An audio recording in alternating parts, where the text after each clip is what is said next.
Com certeza. Mas você tem que fazer um esforço ali, né, de construção. E esse é um ponto interessante, até quando a gente está falando de performance, 2023 foi um ano talvez desafiador para muitas empresas, né? Sim. Porque, principalmente para online, que muita gente voltou para as ruas, então a pessoa parou de comprar online. Você vê que teve bastante queda ali em impressões. Então você vê que a pessoa não perdeu posicionamento organicamente no Google. Mas você fala, Perdeu volumetria daí. por que tem menos clique aqui? Por que tem menos gente entrando organicamente? Porque tem menos gente procurando. Mas você fala, por que tem menos gente procurando? Porque muitas vezes a pessoa prefere ir na loja comprar. Sim. Legal, entendemos essas pessoas. Só que quando você faz um anúncio, e aí eu estou pensando em Google Ads inicialmente, você também tem uma questão, tem menos gente pesquisando. Sim. Então você vai ter, no final das contas, né, não vai ter o que fazer. Vai ter menos dinheiro entrando ali de uma maneira geral. E aí você começou a ter cortes, você começou a ter uma série de coisas. Então, você está tendo uma pressão na performance muito maior do que talvez nos anos anteriores.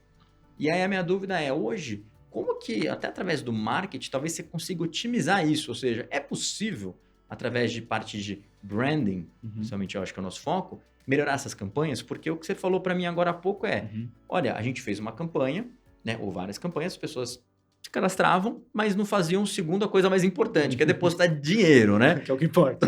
Aí a gente percebeu e foi atrás, mas assim, não foi uma campanha que você criou ali efetivamente. Tudo bem, foi uma campanha de remarketing, Sim. mas não foi uma campanha de performance padrão, foi uma campanha baseada numa percepção que vocês tiveram né? Nos insights de branding que vocês tiveram. Então, ou seja, através do branding, talvez você consiga otimizar os resultados da performance? Sim. Cara, pra mim é muito... Então, esse que é o brand performance. É porque como o termo aí virou já era, qualquer né? coisa, então eu gosto de até voltar, assim. O brand performance, na época que a gente trabalhava, era meio que isso, assim, você usar ou insights ou elementos da disciplina de branding para gerar o resultado do negócio. Entendi. Então, esse exemplo, eu acho que é um excelente exemplo de como você usa muito do teu entendimento de percepção de marca para gerar mais gente depositando grana. Entendi. Que era onde estava o gargalo daquela empresa, né? Sim. E aí, então, assim, esse eu acho que é um bom exemplo que mostra que sim, já tem esse impacto, né? Entendi. E se quiser falar de mídia mesmo, pô, você é do SEO, acho que você vai ter até uns dados melhores de cabeça, mas eu já ouvi a galera falando assim que a maior parte do tráfego que converte é nas keywords da própria marca. Com certeza. Então, mas não é milagrosamente que a pessoa chega e fala, opa, aquela marca, vou procurar no Google. Esse milagre eu chamo de branding, que é como é que você constrói antes a percepção para que no momento que ela precisar comprar, ela procure a tua marca e não a categoria. Sim. Só de você fazer isso, você já gerou um delta de resultado. Com certeza. É que às vezes o dilema é você somar tudo isso e contabilizar e ver o impacto.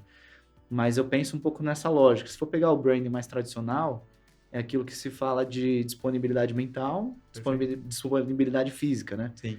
Vou pegar um exemplo, sei lá, Red Bull.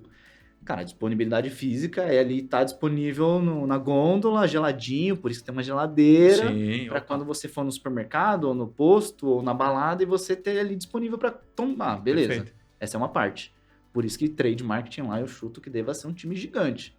Mas como é que você vai ser a opção de escolha na hora que tem Monster, TNT, Red Bull e assim por diante? Cara, é disponibilidade mental, que é o que você faz antes. Então, não é de bobeira que os caras jogam um astronauta da estratosfera para fazer um conteúdo incrível, que o mundo inteiro para assistir. Cara, é porque você tá lembrando Red Bull, você lembra de um efeito até que o próprio produto te proporciona, né? Sim. Quando você tá fazendo esportes radicais, seu batimento fica mais acelerado, é o mesmo efeito do produto, você consegue correlacionar com as coisas, né? É meio irracional. Mas assim, não é à toa que eles fazem tanto coisa, né, de esportes radicais, etc. E muito volume, porque pensando aqui, assim, o Red Bull não é uma parada que você toma, sei lá, todo dia, né? Então, pelo menos não deveria, né? Não deveria, não é o normal. Mas eu fico pensando assim, se eu tivesse sentado na cadeira lá, é isso. Você precisa de muita frequência, de muito conteúdo, porque na hora H, você tem que ser escolhido. Sim. E é assim que você vai ganhando mais mercado. Então, de um lado, disponibilidade física e outra, disponibilidade mental. Sim. E aí, quando vai pro digital, o que me vem na cabeça? Eu tive essa reflexão esses dias. Sim. Que você estar na busca, pode ser Google, pode ser Marketplace, etc., é disponibilidade física, você tá na prateleira. Perfeito. Quando a pessoa quer comprar, porque hoje a loja é a busca do Google, é a busca na Amazon, é a busca em Marketplace. Então, às vezes, você vai ter que ter uma grana ali, porque se você não tiver lá, você não vai ter nenhuma opção. Sim. Você não quer nem ser uma opção? Acho que você vai querer, né? Exato. Mas, misteriosamente, as pessoas não vão chegar na tua marca se Com você não certeza. trabalha antes. Por isso que essas coisas têm que coexistir de alguma forma, Sim. né? A gente sempre fala, né? Se você não tá no Google, você não existe, né? Vamos deixar claro. Já fica um pouco mais difícil de existir. Tipo, ferrou. E assim, muitas vezes o não estar no Google, a gente dá, lógico, a gente tenta explicar melhor o que é não estar no Google. Então, assim, tem coisas bestas, mas, por exemplo, outro dia faz uns meses atrás, tudo bem. Eu marquei uma dermatologista, aí eu entrei no endereço no Maps. Uhum. E não estava atualizado o Street View. Aí eu olhei, mas, cara, parecia um cativeiro a casa. Eu falei, não vou. Ou seja, olha a percepção que eu tive por causa do Google do Mapa, que não estava atualizado. Isso. Então, assim, é muito interessante isso, porque você tem aquele lance de primeira, segunda impressão e tal. Mas, assim, hoje as redes sociais, o Google, Uhum. tudo que a gente pensa ali de forma digital é a impressão da sua organização. Isso. E se você entrar, muito tempo atrás, a gente faz um trabalho muito interessante na agência que é de defesa de reputação. Literalmente quando dá ruim, aí os caras chamam a gente para resolver a parte orgânica, né, no Google. Aí tem uma outra, né, tem outra estratégia que é a parte de redes sociais, que é gerenciamento de crise no momento. Mas, cara, teve uma empresa que o pessoal, foi uma construtora, tá? O pessoal digitava o nome da construtora e aparecia, o primeiro resultado era um vídeo do YouTube, de um cara com uma marreta, Nossa. arrebentando apartamento e xingando a empresa de todos os nomes possíveis, falando, ah, porcaria, não sei o que lá. Então, Caraca. qual que é por exemplo, se eu estivesse comprando um apartamento dessa construtora, eu ia olhar aquilo e ia falar, cara, deixa eu cair fora. Será, né? Será que eu vou entrar nessa roubada aqui, entendeu? Então, Sim. qual que é o impacto que isso causa na reputação da empresa? É enorme. Agora, tem o inverso, que é exatamente, eu consigo fazer um trabalho no branding para aparecer em diversos momentos. Isso. E aí, imagina que você começa a aparecer em diversos momentos que você vai auxiliar esse usuário. Aí, vamos usar o exemplo aqui de construtora, né? Um exemplo. A gente não sabe exatamente quando a pessoa vai estar apta a comprar um apartamento, mas se você está no dia a dia ajudando esse usuário, seja desde localização, mas, pô, peraí, vou ajudar aqui com um tutorial, pode ser um vídeo no YouTube, pode ser um post no blog, etc.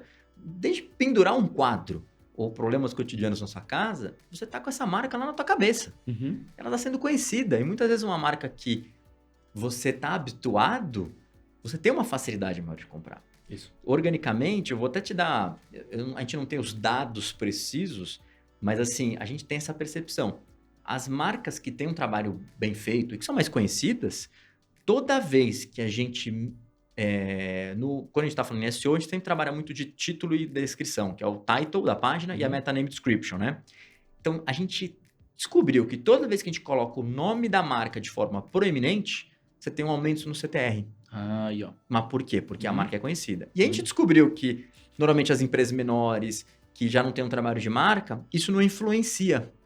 Então, durante muito tempo, hoje está mudando um pouco, mas durante muito tempo, o que a gente fazia é, se a marca é conhecida, a gente fazia, um diabo a 4 para que a marca aparecesse no snippet, né? Então, por exemplo, você tinha um título ali que às vezes podia cortar no final. Então, a gente falava, não pode cortar. A marca não pode ser cortada. Quando era uma marca menor, a gente deixava cortar. Por quê? Porque aquilo não impactava. Ou seja, você não tinha investimento em brand, aquilo não impactava a pessoa. Então, isso é muito interessante, porque a gente está falando que as estratégias de branding podem impactar, ou seja, no seu crescimento orgânico, e eu imagino que também de ads. Sim. Não? Sim. Super. É isso, porque no final a gente acha que é um monte de clique, planilha, né? Por isso que eu falei, tem marqueteiro que é só planilha, mas é isso, do lado do ser humano que está por trás da tela, imagina que ele olhou, sei lá, 4 links e tem um deles que ele fala, mas esse aqui eu já ouvi falar, esse daqui acho que um amigo meu também tem um apartamento. Sim. Aí você fala, não, peraí, deixa eu dar uma olhada, né? Então, tem esse lado mais comportamental junto, Sim. né? Então, no final, às vezes a gente sem querer entra tanto no micro dos números e da tática, etc., que esquece que, tá, no final a gente tá fazendo marketing para conectar com outros seres humanos, né? Sim, com certeza. Por isso um pouco dessa... Assim, pelo menos é assim que eu interpreto, né, esses impactos. Sim. Porque o impacto real é CTR maior, quando aparece a marca. Mas por que será? Sim. Muito provavelmente por conta disso. Olha que legal. E isso que você falou que tem impacto em orgânico, né? Em ads Sim. também a gente via isso. Também via, né? Nos leilões mais genéricos, as marcas mais fortes acabavam ganhando CTR maior.